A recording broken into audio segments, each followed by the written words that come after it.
kalau manusia ada roh itu atau atman itu melekat kepada alam manusia ini, maka dia berada di alam yang gelap gulita, masuk akal. Karena apa? Tidak ada yang bisa melihat atman. Sesuatu yang pasti di dunia ini adalah mati. Ya.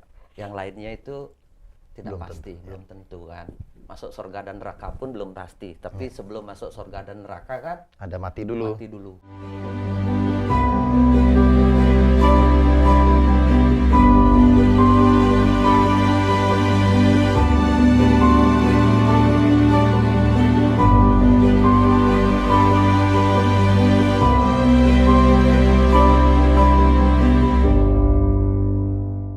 Om Swastiastu, Pak Dokter. Ya, Om Swastiastu, Pak Putu. Swastiastu. Punapi Gatra.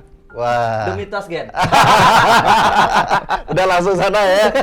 Iya, kita jumpa lagi nih. Ya, terima kasih atas kehadirannya. Akhirnya kita bisa diskusi lagi. Tetap di The The Mitos Mitos Gen. Gen. Kalau Pak Putu udah semangat aja nih. Pasti topiknya nih menarik buat Pak Putu ya. Jadi gini Pak Putu, Pak Dokter, saya menyimpulkan begitu banyak pertanyaan antusias sekali, baik dari kawan-kawan di Rumah Semesta, Minddev, kemudian di Faras. Kita simpulkan di The Mitos juga ada beberapa yang masuk secara pribadi juga. Dan ada pertanyaan seperti ini, Pak Dokter dan Pak Putu. Jadi ya sekali-sekali sebelumnya kita bahas tentang hal-hal yang mungkin tidak pasti ya, tanda kutip tidak pasti ya. Jadi hari ini kita bahas sesuatu yang pasti, yaitu apa? Kematian. Wih, serem lah. Serem nih Pak Putu, Pak Dokter. Katanya bahas neraka. Nah dari kematian itu tentu saja kita kerucutkanlah sedikit. Kita bahas tentang neraka nih, neraka. Iya. Pak Putu warnanya merah nih, mewakili neraka mungkin. Jadi begini Pak Dokter. Ya. Saya punya teman Pak Putu, Pak Dokter. Dia dalam fase pencariannya Sebentar keliling. dulu Pak Iya, Surya. gimana? Apakah tema neraka ini diizinkan untuk kita bahas? Oke. Karena kan dari tadi kejadiannya secara teknis kita banyak ada masalah kan. Iya. Kita mau bikin tema tentang neraka. Iya. Ternyata sistem audio kita, podcast kita itu tim kreatif kita error semua. Oke. Hampir setengah jam kan? Ini mitos nggak ini bahwa bahas neraka diizinkan? Ada kemungkinan ada makhluk-makhluk lain ikut mendengarkan nanti, ya. Gitu. Malah the mitos percaya sama mitos. Banyak sekali problem teknis kan tadi Pak Surya. Kita tadi ini bahas apa neraka. Langsung beberapa audio kita error. Ya, tentu saja pasti diizinkan karena kita tidak memvonis benar atau salah di sini. Oke. Kita hanya diskusi santai. Jangan sampai the mitos percaya sama Mitos. mitos saja. Harus Mendekonstruksi. dicek ulang. Cuma kan, tapi kan tetap seru Pak Dokter. Iya. Apakah karena salah duduk kah kita gitu kan? Akhirnya kan bicara banyak tentang mitos kan tadi kan? Iya. Coba Pak Dokter pindah duduk. Itu kan nggak logik antara suara rusak sama pindah duduk. Iya. Tapi setelah pindah duduk, Iya. Hidup. Wah. mau ngomong apa kita? Ternyata pindah alam, Frekuensi. pindah alam. Iya. Siapa tahu. Pindah dimensi. Frekuensinya ternyata Pak Dokter harus duduk di situ, Pak Surya harus duduk di sini. Iya, siap. Tapi yang jelas boleh dong kita membahas ini, Pak Putu. Ya siapa tahu di situ nerakanya. Oh nggak di sini nerakanya. Tempat duduk di neraka. Aduh, Pindah ya udah dimensi, lanjut ya. Pak Dokter Iya, banyak iya. paham tentang itu. Iya, jadi ya kita hanya buka dari pertanyaan-pertanyaan Pak Dokter, Pak Putu yang nantinya seru untuk kita diskusikan dan dari pengalaman kita mungkin saja ada hal-hal yang menarik untuk kembali didiskusikan, kita nggak tahu juga kan gitu. Betul. Kita hanya berpendapat. Ya. Betul. Jadi ada situasi Pak Dokter, saya punya teman ya, dalam fase pencariannya Pak Putu, dia bertanya-tanya apakah benar ada surga atau neraka, terutama neraka deh. Apakah neraka itu semenyeramkan apa yang disampaikan? Kemudian dia sampai cari tuh ke daerah Kelungkung sana, Kertagose. Di sana kan ada satu balai kambang kalau nggak salah sebutannya, di mana di atapnya itu ada gambar-gambar pewayangan yang menceritakan tentang bagaimana kehidupan di neraka. Ya, di sana atma itu dibakar, kemudian ada yang ditusuk, kemudian ada yang digergaji, banyak hal yang menyeramkan tergambarkan di sana. Gitu. Nah, sekarang dia pun masih dalam kebingungannya menanyakan, benar nggak? Karena namanya Atman itu masa masih mampu merasakan, sedangkan fisiknya sudah tidak ada. Nah, kayaknya penting juga untuk kita diskusi nih. Dan gimana Pak Putu deh? Di Bali itu apa benar itu ada catatan tentang surga neraka? Nah, itu dia lagi. Apa kan ada istilah reinkarnasi kan? Atau malah moksa, tidak terlahir kembali, atau reinkarnasi, atau surga atau neraka? Saya tidak banyak tahu tentang itu. Mungkin secara filsafat atau secara kehinduan atau apa, Pak Dokter mungkin lebih banyak bisa cerita. Ya, nanti ditambah-tambahin. Ya, saling berbagi aja. Iya. Ini kan sering ada pertanyaan ketika kita ngomongin neraka gitu dalam tulisan dan sebagainya. Akan ada orang meragukan. Kok dia tahu, memangnya pernah ke sana? Logikanya benar. Kalau memang pernah tahu gambaran neraka, siapa sih yang pernah ke neraka bisa balik lagi ke sini gitu misalnya. Gitu. Kan surga dan neraka itu setelah alam kematian. Berarti mati dulu baru tahu ada surga atau tidak. Ketika ke sini kan pasti lupa. Nah, logikanya kan begitu. Bagaimana menceritakan. Jadinya mati dulu baru tahu kita ke surga atau ke neraka. Sehingga nggak mungkin orang hidup menceritakan surga dan neraka. Betul. Sehingga pertanyaannya ketika kita bicara tentang neraka nih, orang-orang pernah mati atau gimana? Layak nggak ini didiskusikan? Kan balik lagi. Nah, mungkin Pak Dokter ngasih pandangan. Kembali tentang filsafat. Filsafat itu kan bahasanya adalah ini, dimulai dengan tanyakanlah segala sesuatu.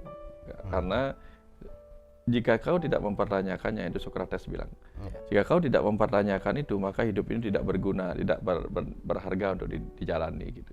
Nah, termasuk ajaran-ajaran agama. Kalau kita terima, maka kita hanya menerima doktrin dan dogma.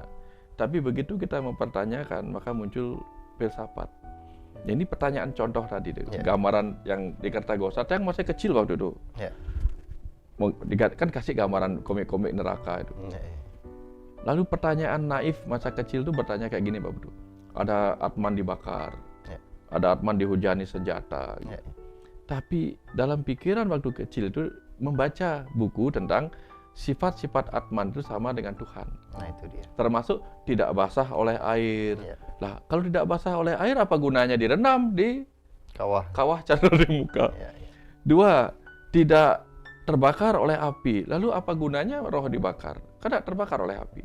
Tak terlukai oleh senjata. Lalu apa gunanya menggambarkan roh itu diikat, lalu di atasnya digantung pedang-pedang tajam? Itu kan gambaran.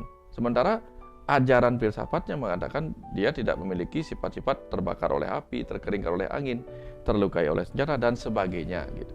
Nah, lalu ada lagi ajaran yang mempercayai yang lain gitu. Bahwa roh yang ada di alam neraka itu adalah roh yang ada di alam yang gelap gulita. Di sana dia akan ada api yang berkobar-kobar siap membakar sang roh. Lah, ini alamnya gelap gulita, ada api berkobar-kobar. Gimana caranya bikin satu tempat gelap gulita ada api berkobar-kobar? Ini kemudian memberi sesuatu yang menimbulkan kata tanya. Nah, kata tanya inilah yang kemudian mencari jawabannya sendiri dalam proses. Akhirnya di sisi yang lain, ajaran Buddha mengatakan dunia ini adalah neraka. Tapi kemudian yang berenung dalam buku Perjalanan ke Alam Kematian, ada benang merah semua itu, bahwa ada titik ugal agil, katanya begitu. Nah, lalu terlihatlah benang merahnya bahwa apa? Neraka itu kok seperti gabungan ada kata nara dan ika. Ika itu artinya itu, nara itu artinya manusia. Jadi nara ika itu artinya nareka. Nareka atau neraka. Sehingga alam mana ada manusia yang kemudian disebut neraka. Cocok juga. Ajaran Buddha mengatakan inilah alam neraka. Alam neraka itu artinya apa? Alam manusia ini. Lalu memang penuh penderitaan. Memang gelap gulita, betul. Sepertinya memang gelap gulita alam manusia ini. Artinya apa? Kita nggak bisa melihat masa depan. Kita bahkan tidak bisa mengenali diri kita sendiri. Betul nggak, Pak? Betul. Kita nggak mengenali diri kita sendiri. Dan hidup kita ini banyak mengikuti kegelapan-kegelapan ego. Sehingga benar-benar penuh dengan kegelapan. Karena alam bumi ini, alam manusia ini, alam material. Material itu juga disebut panca mahabhuta. Buta itu wilayah-wilayah kegelapan. Kemudian tempat ini juga penuh dengan nyala-nyala bara-bara api. Artinya apa? Api yang berkobar-kobar dengan penuh emosional, kemarahan, semangat yang membara. Artinya alam manusia ini memang penuh dengan alam yang gelap gulita, ada api berkobar-kobar. Itu bagi yang hidup. Sehingga ajaran Buddha yang mengatakan alam manusia inilah, alam bumi inilah alam neraka bagi para roh. Ya, karena kita terpenjara di dalam, anggaplah ini kawah candra di muka. Kenapa? Karena ini penuh dengan air.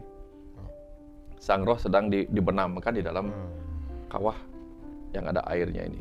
Dan di sini ada medan Kurukshetra, yaitu tempat di mana pikiran positif dan negatif, ego positif dan negatif berperang di dalam ini. Sehingga tidak memberi kesempatan antara Arjuna dengan Krishna, pikiran dan hati nurani kita untuk berdialog. Gitu. Nah itu ketika kita menganggap dunia ini adalah neraka bagi makhluk hidup. Terus bagaimana dengan mereka yang masuki alam kematian? Ternyata sama.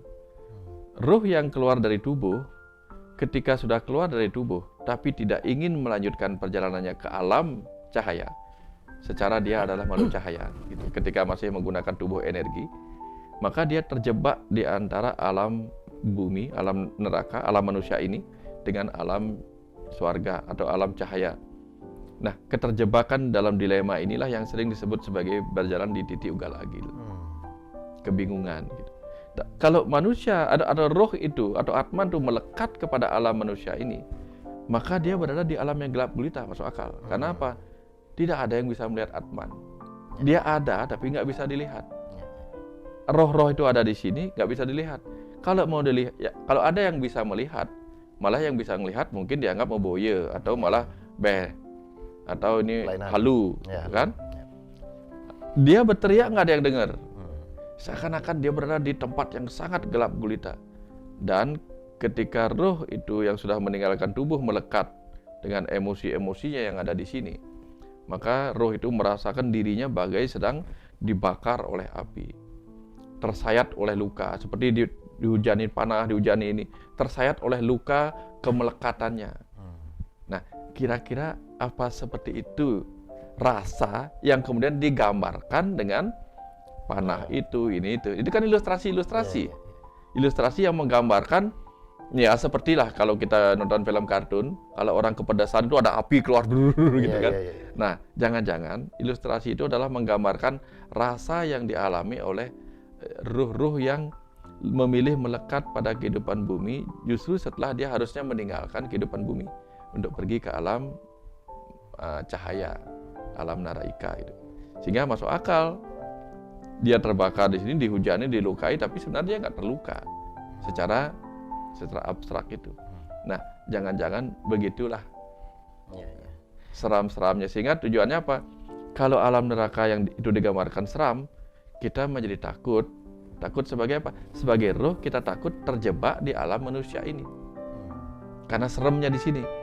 Sehingga kita memilih di sana.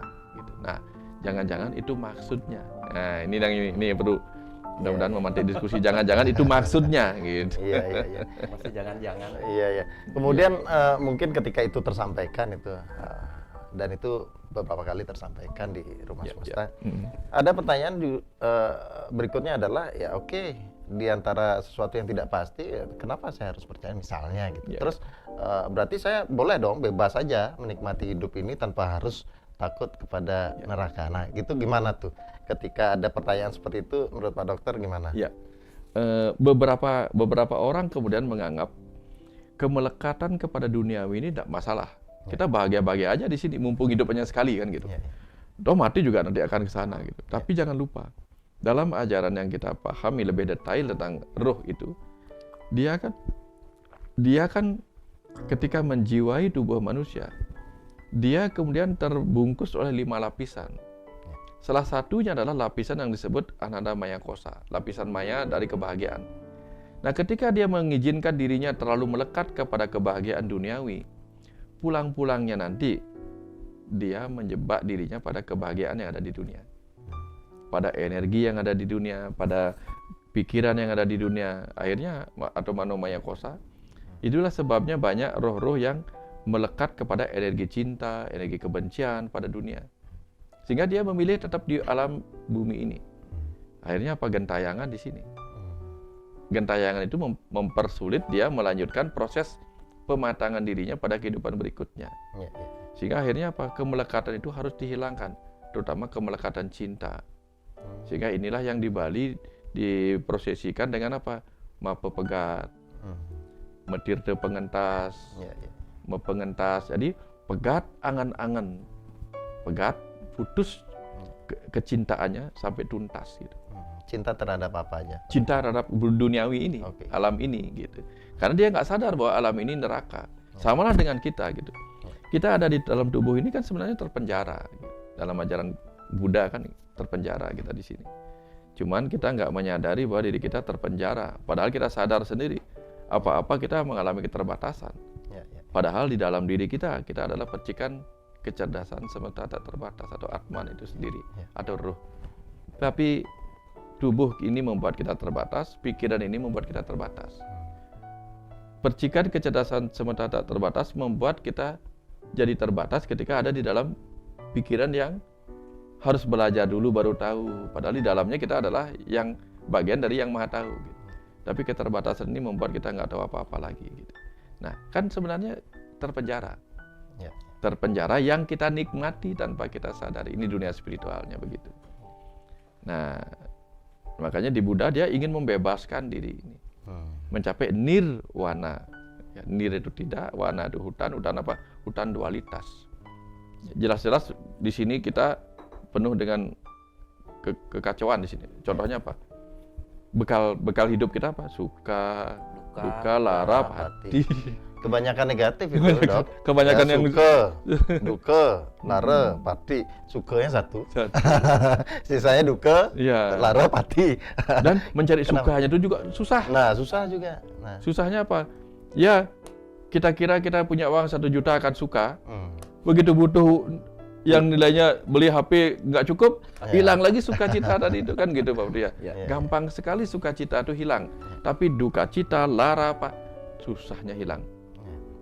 Mungkin duka kita bertahun-tahun lalu masih terasa sampai sekarang. Tapi sukacita kita sekarang dapat amplop isi 1 juta.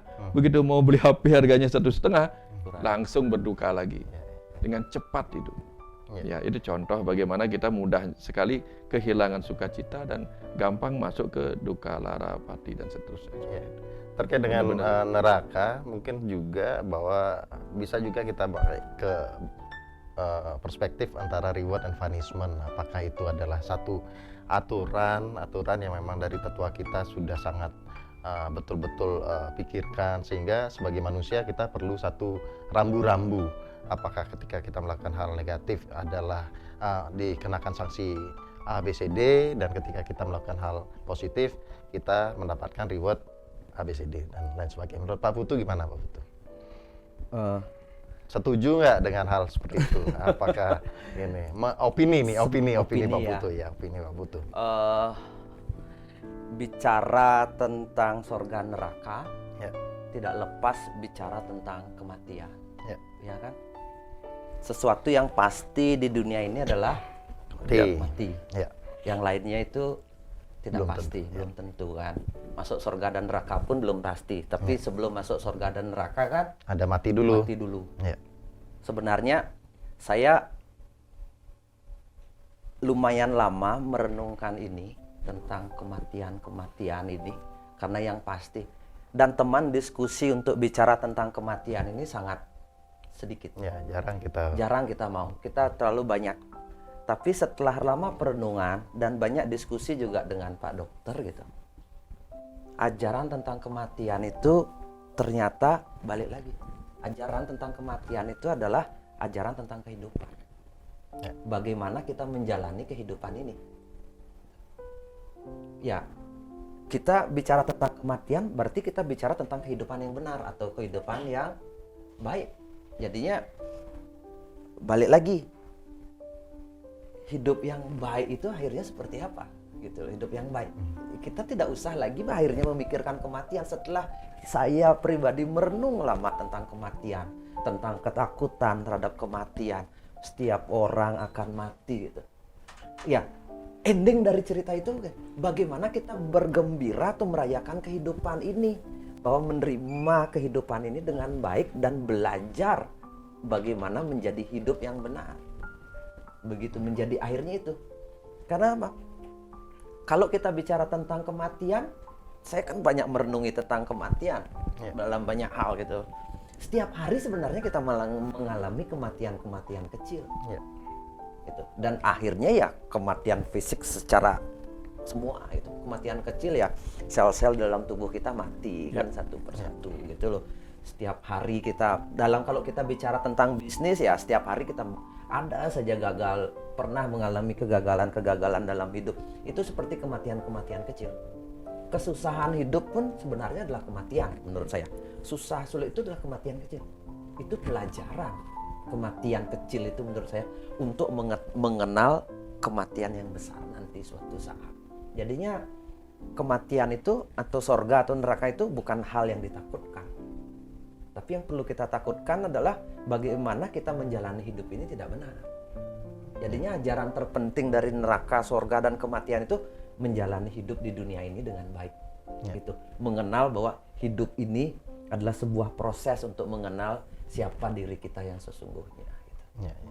Jadinya saya tidak bisa melihat sorga dan neraka itu sebagai reward and punishment. Gitu. Kan siapa yang punya lagu tentang sorga dan neraka? Jika surga dan neraka tak pernah ada, apakah kita sebagai manusia masih berbuat baik kalau tidak dikasih reward surga atau neraka? Masihkah kita bisa menjalankan kehidupan sebagai manusia, menolong sesama ketika ternyata surga dan neraka itu tidak ada? Tuh. Dari situ saya berpikir ya, kenapa kita berpikir surga dan neraka, tapi hidup ini yang jauh lebih penting. Nanti Pak Dokter bisa enggak? Ada lagi kan sosok Rumi atau siapa itu ya, salah buku udah lama sekali saya baca. Ya, kan ngomongnya gini, itu. Jika neraka, biarkan aku ya. Jika aku takut pada neraka, maka bukakanlah pintu neraka. Betul. Gitu kayaknya. Ya. Bukakan pintu neraka. Dan ada lagi yang lain. Jika memang benar neraka itu tempat penyiksaan, hidup setelah kematian, izinkan aku lahir di neraka supaya aku bisa merasakan dan menjaga atau memberikan ulas asih kepada mereka yang menderita. Memberikan ulas asih kepada yang menderita di neraka. Jangan pernah aku dilahirkan di sorga. Karena aku ingin menolong orang-orang yang menderita gitu. Itu sudut-sudut yang menarik menurut saya. Dibanding kita bicara tentang baik buruk. Ternyata ada passion di situ, ada compassion, ada cinta kasih. Ternyata ada orang-orang di catatannya ingin hidup di neraka hanya sekedar untuk tanda kutip memperbaiki lah dengan orang-orang cinta yang kasihnya. dengan cinta kasihnya melayani di situ dalam kehidupan. Jadinya bukan kita bicara baik buruk, tapi bicara tentang bagaimana kita menjalani hidup yang baik di dunia ini gitu. Menemukan nilai-nilai tentang kehidupan. Di situ saya melihatnya Pak Dokter. Jadinya kalau kita menganggap dunia ini adalah neraka, benar. Tapi bagaimana kita menjalani ini tetap dalam keadaan yang bahagia. Jadinya suka duka larapati itu bagaimana kita menjalaninya. Dalam keadaan suka bagaimana, dalam keadaan duka bagaimana, kita tahu bakalan mati bagaimana gitu kan. Bukan berarti dalam keadaan kita menyesalinya.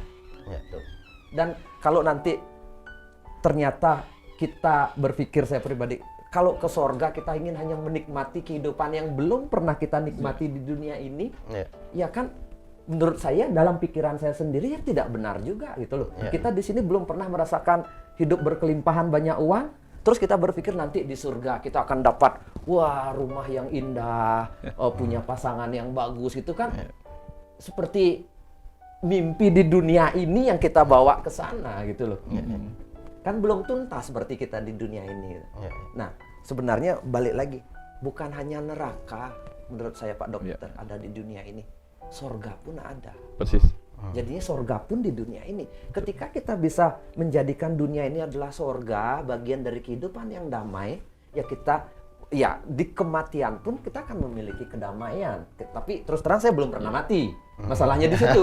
Tapi kan untuk apa kita menunggu sesuatu yang belum pasti? Lebih baik kan kita di sini.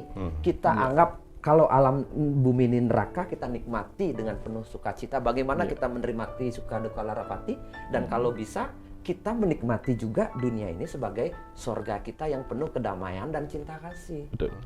Seperti itu pandangan saya, Pak Surya. Yeah. Tapi dari mana saya dapat pandangan ini? Hanya sebuah pengalaman hidup. Dasar berpikirnya apa, sudut pandangnya apa gitu, saya nggak punya sama sekali. Iya. Saya punya banyak. Seperti halnya ketika kita diskusi tentang perjalanan kematian, mungkin kenapa kita perlu sekali ataupun bahkan sesering kali kita bahas tentang kematian, karena itu adalah sesuatu yang pasti. Betul. Kemudian dari kepastian itu tidak ada perasaan tanda kutip takut untuk menjalani, karena memang sudah sesuatu yang pasti. Jadi kematian adalah kita berani menghadapi, bukan berarti karena kita terkadang ada situasi yang seseorang berani menghadapi kematian karena dia tidak mampu menghadapi kehidupannya gitu. Iya, jadi karena gini, ulah Pak Surya, pati. saya kan sering ngobrol sama temen atau sama orang rumah. Saya mau ngobrolin tentang kematian nih Pak Dokter.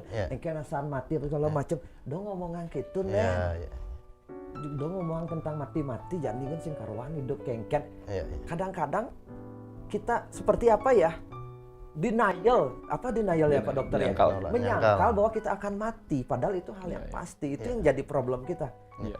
Padahal kita bicara tentang kematian, ketika kita merenungi dalam tentang kematian, kita belajar tentang hidup nih Pak Surya. Kita belajar tentang hidup, bagaimana kita mensyukuri hidup, bagaimana kita menjalani hidup yang benar, bagaimana kita mencintai sesama, bagaimana kita melayani kehidupan, karena kita tahu usia kita pendek, kita akan mati, bagaimana menjalani hidup ini dengan indah. Di situ. Karena waktunya singkat gitu. Iya. Sedikit Pak Dokter tentang buku Pak Dokter di Perjalanan Kematian Pak Dokter, yang dimana ya tentu saja kesimpulannya seperti yang saya sampaikan tadi, bahwa kita mempelajari kematian hanya untuk bahwa kita siap bahwa kematian adalah sesuatu yang mutlak dan pasti, dan suatu saat pasti kita jalani. Bukan berarti ketika kita siap dengan kematian, kita siap kapanpun, termasuk ketika kita punya masalah sedikit, kita sudah siap-siap untuk melarikan diri, tanda kutip, kepada kematian itu sendiri dengan ulah pati. Gimana Pak? Kalau di Hindu kan ada ajaran Jagat Hita Moksartam, lagi-lagi tentang itu kan. Bahagia di dunia, bebas dalam sebagai jiwa. Dalam ajarannya ajaran Brahma itu hidup senang, mati tenang. Hidup senang, mati tenang. Sehingga apa? Menikmati hidup ini dengan senang hati, kemudian mati tenang karena sudah siap dengan segala kemungkinan-kemungkinan. Nah, dari situ kemudian kita bisa lihat bahwa apa? Kalau dalam buku Perjalanan ke Alam Kematian itu kan dikatakan kematian adalah sebuah kepulangan. Pulang dari mana? Pulang dari ruang belajar. Ruang belajar itu di mana? Di sini, di alam naraika, alam manusia ini, alam bumi ini.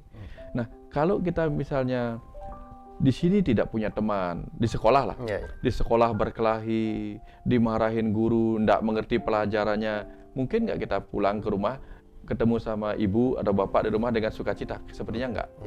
Misalnya habis berkelahi sama teman, pulang-pulang nangis. Cek nilainya nggak lulus, pulang-pulang nangis.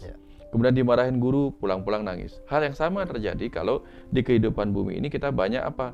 Tidak mengerti pelajaran hidup, tidak melaksanakan tugas sebagai seorang pelajar kehidupan dengan baik, dimarahin guru atau berkelahi dengan teman. Gitu. Pulang-pulang nanti ke alam kematian kan kita nangis, artinya nggak bahagia, karena waktu yang harusnya diberikan dengan sebagai sebuah berkah itu tidak bisa kita gunakan sebaik-baiknya seperti yang dibilang Pak Putu tadi.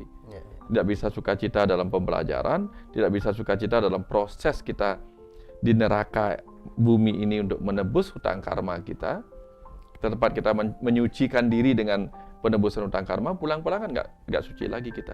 Nah, artinya sebenarnya seperti yang dibilang Pak Putu, bumi ini alam neraka, alam bumi, alam manusia ini untuk apa? Untuk menebus hutang karma kita yang salah-salah dulu, udah nikmati. Sekaligus bumi ini adalah sorga, alam cahaya. Karena kita tiap dari pagi sampai malam disediakan apa? Disediakan alam cahaya, alam sorga. Untuk melihat berbagai keindahan, proyeksi keindahan cahaya-cahaya dalam berbagai bunga-bunga, makhluk-makhluk hidup yang penuh cahaya, itu kan kita bisa menikmati. Nah, sebenarnya dua-duanya itu indah sebenarnya kalau dinikmati dengan baik gitu.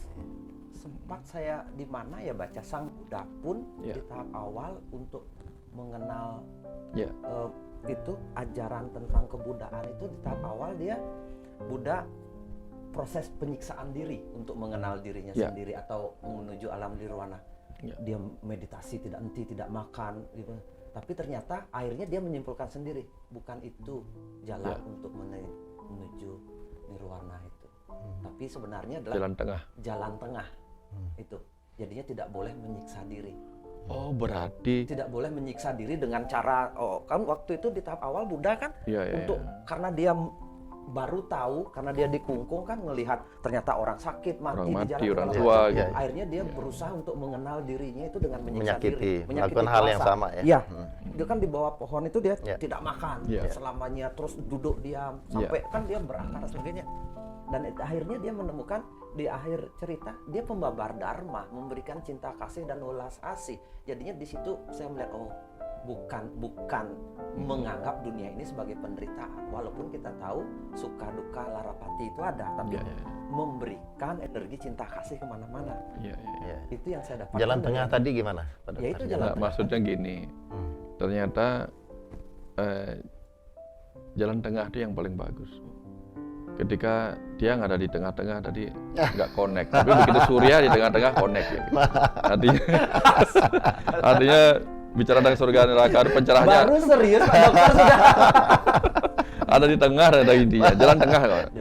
Pencerahan itu ada di tengah-tengah. Artinya apa? Karena puncak pencapaian Buddha itu untuk dia kan ingin mencari kunci kebahagiaan. Kunci kebahagiaan setelah dia cari kemana-mana itu ternyata apa? Penerimaan. Penerimaan terhadap apa? Oh, memang inilah bekal hidup kita, suka duka larapati. Sehingga di Bali itu ajaran penerimaan sudah masuk dalam filosofi hidup sehari-hari. Misalnya apa? Ada kematian apa? Ya memang segitu batas waktunya. Mula monto pedoman nih. Memang segitu batas waktunya. Memang segitu pembagian waktunya. Kalau ada masalah begini yang menyakitkan, ya memang begitu karmanya. Itu membuat orang mudah mengalami penerimaan. Sehingga apapun matinya, ya mula melik. Itu salah satu cara kita untuk diajarkan menerima. Jadinya pelajaran menerima akan kematian itu sesuatu yang luar biasa, Pak Surya. Kan ada juga nih cerita Buddha, ya kan Pak Dokter? Nggak tahu Pak Dokter tahu nggak? Ada ibu-ibu yang meminta sama Buddha. Pada zaman itu Buddha dianggap orang yang sakti. Ibu-ibu yang anaknya meninggal di dalam gendongannya, dia minta, wahai Sang Buddha, saya minta tolong sebagai seorang ibu, tolong hidupkan anak saya. Ini adalah satu-satunya anak saya, kan gitu. Saya tidak sanggup menghadapi kematian anak saya. Sang Buddha kan jawab, ibu, sebelum saya menghidupkan anak ibu, tolong carikan saya getok pintu setiap rumah, tanyakan, kalau ada di rumah tangga itu ada keluarga yang tidak ada orang matinya, tolong datang kemari lagi. Saya akan hidupkan anaknya. Setelah digetok rumahnya, datang.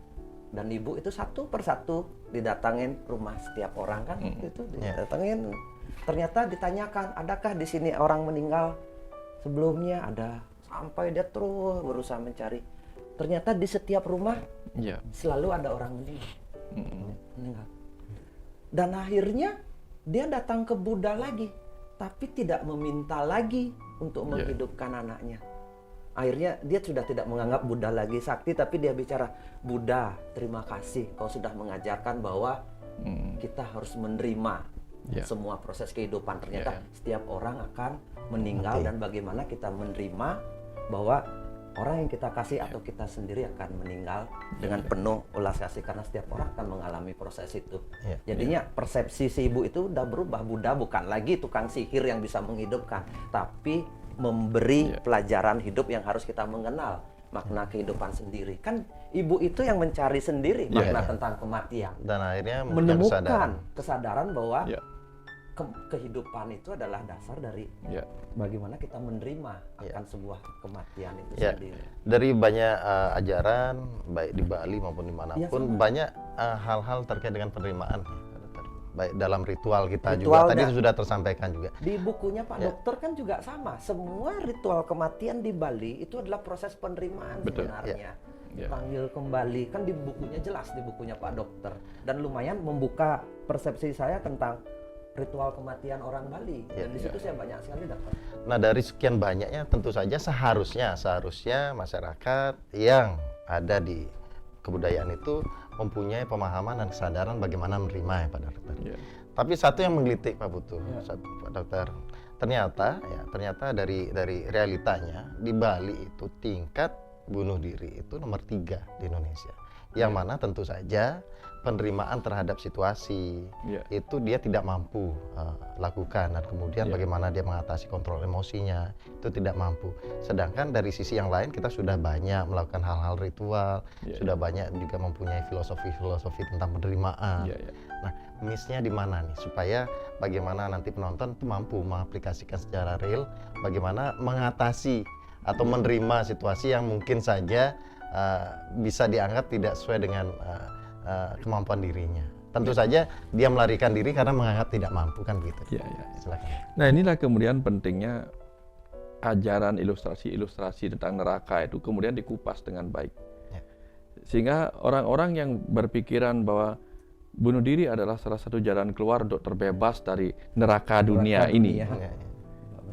Malah dia nggak tahu bahwa apa?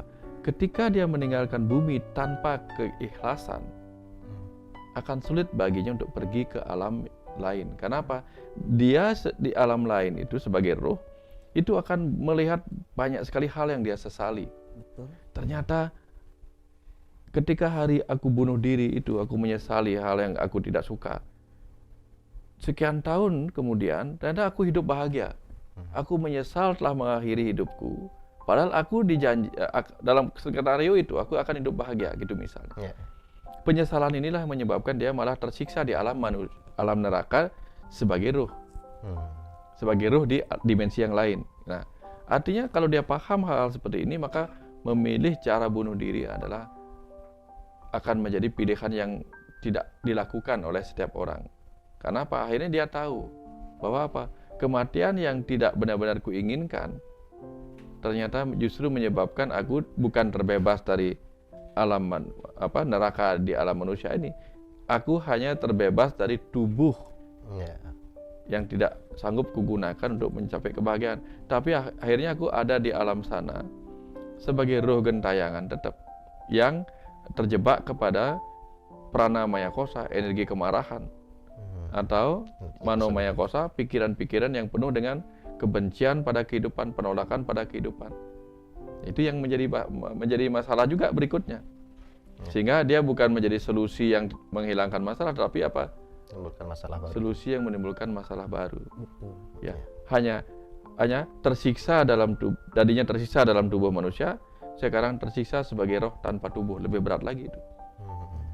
Ini Jadinya gimana ya Pak Surya ya? Agama tanpa spiritual itu ya seperti tadi jatuhnya. Kenapa orang itu berpikiran pendek? Karena nilai-nilai hidup itu tidak ada, atau orang di sekitarnya tidak berusaha mengajarkan tentang nilai-nilai spiritual di dalam hidup. Kan di Bali itu bukan saya mengatakan ajaran Nak Muluk itu bermata ganda, bermata ganda, sehingga orang-orang yang pikirannya pendek tidak bisa menghadapi hidup kenyataan ini. Akhirnya contoh ya, ada di kampung tetangga gitu orang bunuh diri hanya gara-gara hutang 50 juta. Terus ada anak bunuh diri gara-gara diputus cinta. Tidak dapat HP. Tidak dapat HP. Iya, gara-gara tidak bisa beli HP saja orang bunuh diri atau malah membunuh orang tuanya dan sebagainya. Itu kan pendek sekali nilai spirit yang ada di dalamnya. Hanya sebegitu nilai hidup yang dia anggap gitu. Jadinya jangan sampai ajaran-ajaran tetua Bali kita ini yang begitu adiluhur menjadi ajaran yang sempit kita maknai Aji Muluk itu, gitu kan?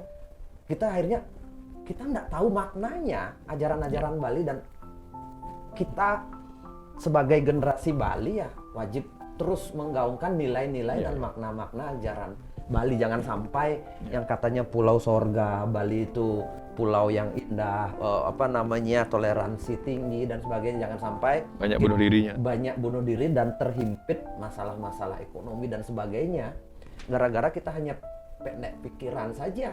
Ternyata maknanya hanya bungkusnya saja atau upacaranya saja yang dipahami, tapi tatua dan susilanya itu atau nilai-nilai di balik itu nggak ada. Makanya bukunya Pak Dokter itu menurut saya buku kematian ada ya? Itu ada. Oh itu ada. Ini bukunya ini Mas Arif. Ini buku menurut saya buku yang menarik. Perjalanan menuju ke alam kematian ini kan kita belum tentu anak-anak muda kan Pak Surya, anak-anak muda, generasi milenial, Gen Z dan sebagainya, mujang sih nak misi ngaben-ngaben gitu lo, ngapain sih ritual orang Bali itu panjang gitu, padahal filosofis banget, nilai-nilainya banyak sekali, ada pelajaran-pelajaran tentang hidup itu kan ada, dan lumayan dikupas dengan sangat baik oleh Pak Dokter. Sebenarnya buku ini memberi makna ajaran yang tetua kita yang dulu tidak dijelaskan. Kalau saya bilang tetua kita dulu itu kecerdasannya kan luar biasa. Benar, Pak Surya? Betul, setuju. Cuma kan tidak bisa menjelaskan. Secara spiritual muluk itu kemungkinan yang menerima takutnya tidak sanggup. Nah, sekarang dijelaskan secara sangat sederhana makna-makna perjalanan hidup dan perjalanan kematian. Nih, menjadinya perjalanan ke alam kematian menurut saya ini yang kurang disosialisasikan gitu loh. Jadinya ini yang perlu kita sebagai orang Bali menceritakan ini. Pasti sebenarnya nilai hidup dalam ini perjalanan kematian itu. Sebenarnya perjalanan kematian atau ritual-ritual di Bali itu tentang kematian, ternyata nilai-nilai hidup banyak ada di sana. Suatu saat kita akan bahas secara detail nih. Siapa dokternya untuk kita minta ininya nanti, karena mau tidak mau sesuatu itu tentang bagaimana kita menghargai kehidupan, bagaimana kita mempersiapkan kematian, itu sangat penting untuk kita sudah mulai sadari, karena balik lagi kita sepakat bahwa mati itu mutlak gitu. Jadi mau tidak mau kita harus ada persiapan kan gitu. Contoh gini, ketika ada pelajaran ini, dikasih dah kisi-kisi kita. Nah, itu dia. Bahwa dalam ulangan ini yang akan keluar. Pasti kita semua sepakat untuk mempelajari yang akan keluar itu. Karena ini pasti keluar ini. Ini pelajaran yang pasti keluar, harus kita pelajarin. Yang lain-lain boleh enggak gitu kan. Sama dengan kematian. Kematian itu kan pelajaran yang pasti akan kita dapatkan semuanya. Nggak usah pakai kisi-kisi lagi, udah kepastian semua. Cuman kenapa kita nggak mempelajarinya? Nah itu pentingnya. Makanya dalam ajaran dalam lontar-lontar Yama Purana Tatwa begitu, Surya. Itu orang yang salah pati, ulah pati, itu bahkan tidak boleh diupacarai. Ada yang 11 tahun, 15 tahun, 25 tahun yang lupa itu. Artinya apa? Ada sesuatu yang dititipkan pada pesan itu. Kalau Anda mengambil jalan kematian akibat ulah pati atau karena keteledoran sendiri, itu proses Anda untuk mencapai pengabenan itu cukup panjang, semacam hukuman gitu. Sehingga bagi orang yang akan berpikir untuk itu, dia jadi takut. Nanti aku malah enggak lama proses aku diaben, dinikah dan sebagainya. Itu hukuman sebenarnya. Hukuman yang sudah diajarkan pengingat. Tapi karena enggak dikupas, jadinya orang enggak ngeh itu. Kan sebenarnya ajaran ritual upacara meninggalnya orang Bali itu kan pelajaran bagi orang yang hidup. Kan? Setuju. Dan kalau nanti berefek sama orang yang sudah meninggal, bagus. Tapi belum tentu berefek karena dia membawa karma hidupnya sendiri-sendiri. Tapi setidaknya berefek kepada yang hidup. Akhirnya dia tahu makna dan pelajaran hidup itu sendiri. Di sini saya dapatnya, dan itu mengena, cocok dengan apa yang saya pikirkan gitu loh, nyambung lah sedikit gitu. Luar biasa. Nah, sedikit kesimpulan nih, Dokter, neraka, terkait neraka nih. Suatu saat kita pasti nih kupas lebih detail lagi perjalanan ke alam kematian. Gimana nih saran ataupun kesimpulan deh untuk dialog kita hari ini, Pak Dokter. Ketika berbicara tentang neraka, kesimpulannya adalah hidup ini adalah alam neraka. tempat di mana kita akan disucikan kembali melalui apa? Penebusan dosa-dosa, hutang-hutang karma kita. Jadi kalau kita ingin terbebas dari kekotoran, tentu kita harus ikhlas menerima dicuci. Ya, maka menerima neraka ini, dunia ini sebagai alam neraka, alam naraika untuk menebus hutang karma kita, disakiti orang, dicaci maki orang karena mungkin dulu kita pernah melakukan hal yang sama. Maka itu sebuah kesempatan yang baik sebenarnya. Hadir di neraka ini, neraka dunia ini adalah hal yang baik untuk apa? Untuk kita bisa segera terbebas dari segala kemelekatan yang mengotori kita. Ya, kalau capek di situ, lihat aja surganya, yaitu apa? Alam cahaya. Lihat matahari pagi, lihat matahari sore, betapa indahnya mereka. Atau lihat mereka terproyeksi ke dalam bunga-bunga yang indah, ciptaan-ciptaan yang indah. Itu kan luar biasa itu. Jadinya itu. Kita menikmati hidup karena kita mengenal dualitas. Ya. Kalau kita hanya mengenal baik saja, kita tidak akan pernah merasakan bahagia. Betul. Saya tidak yakin para dewata itu bahagia. Karena dia tidak mengenal dualitas. Dia tahu baik saja. Ya. Makanya bersyukurlah kita lahir sebagai manusia karena kita mengenal dualitas. Ya. Kita bisa merasa lebih baik karena kita pernah berbuat lebih buruk. Ya. Kita merasa bahagia karena kita pernah hidup menderita. Disitulah indahnya hidup di dunia. Semua adalah pelajaran untuk kita mendapatkan yang lebih baik gitu. Jadinya penderitaan itu adalah akar dari sebuah kebahagiaan. Karena titik tengah baru dicapai atau sudah tahu ujungnya. Ya, coba di sini mati, coba di sana mati, di tengah-tengah baru hidup. Ternyata surya yang wajib. Jadi ya betul sekali, saya setuju bahwa bagaimana kita bisa menikmati kalau tidak ada pembanding. Ya, jadi membandingkan, dan disinilah kesempatan kita menikmati dan menerima pembanding-pembanding itu. Kapan saatnya kita menikmati kesedihan, dan satu sisi ketika kita bandingkan dengan situasi yang berbeda, itu menjadi satu kebahagiaan. Makanya neraka itu kan adalah balik lagi tadi, nggak apa-apa kita hidup di neraka, tapi kita nanti menemukan surga. Kan bagus, bener nggak? Jangan dicaci maki neraka ini, karena neraka adalah pelajaran untuk kita mengenal surga itu sendiri, dan kita nikmati suka duka kehidupan ini, surga neraka, dan kita akan mendapatkan moksa itu. Itu nggak Pak Dokter ya? Semua luar biasa, begitu dalam ya pembicaraan kita kali ini. Nanti tunggu waktu kita belajar lagi tentang perjalanan ke alam kematian. Semua Pak Dokter, Rahayu, Pak Putu, pokoknya kita selalu dialog di The Mitos Guys. Semua Rahayu.